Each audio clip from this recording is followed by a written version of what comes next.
નમસ્કાર મિત્રો, ખેડૂતો હવે પાછી પાની કરવા તૈયાર નથી. મોરબી જેતપરના ખેડૂતો હવે આરિયા પારની લડાઈ લડી રહ્યા છે.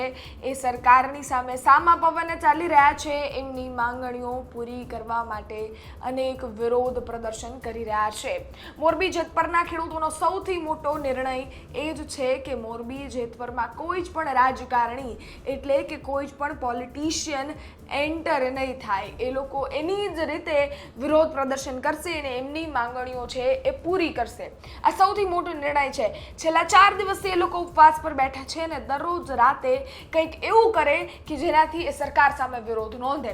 વીજપોલ જે નખાઈ રહ્યા છે એમના ખેતરોમાં, એમનું યોગ્ય વળતરની એમની માંગણી એ પૂરી થાય એની માટે એ લોકો કોઈ જ પણ સીમા મૂકી અને વિરોધ નોંધી રહ્યા છે.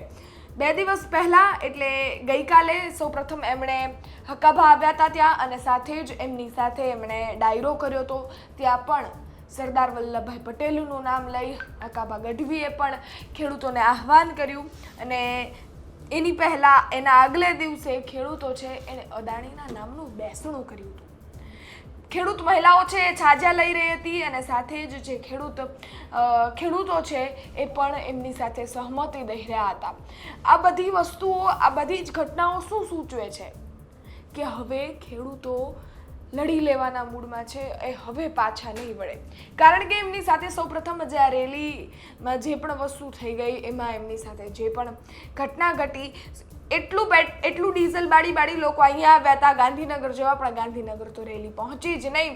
ત્યાં જ વચ્ચે 2 ફાંટા પડી ગયા અને એ રેલી ત્યાં ને ત્યાં પતી ગઈ.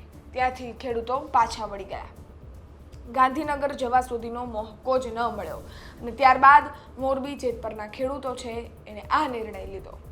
મોરબી જેતપરમાં ગઈકાલે જે ડાયરો થયો હતો એમાં હકાભા ગઢવી પોતે હાજર રહ્યા હતા અને હું તમને થોડાક ક્લિપ્સ બતાવું જેમાં એ લોકો ભજન કીર્તન કરી રહ્યા છે અને ક્યાંક હકાભા ગઢવી છે ખેડૂતોના વહારે આવ્યા છે.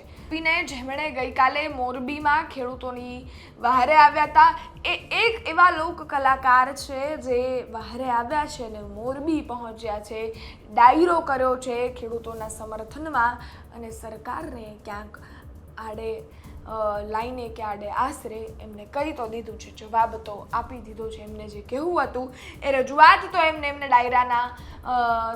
ડાયરાના થ્રુ કરી દીધી છે. હવે આ ડાયરા અંગે, મોરબી જેતપરના ખેડૂતો અંગે આપનું શું માનવું છે કમેન્ટ ચોક્કસથી કરજો. બાકી વિડીયો પસંદ આવ્યો હોય તો લાઈક, શેર, સબસ્ક્રાઈબ કરી દો ચેનલને અને વધારેમાં વધારે વિડીયો શેર કરો. બાકી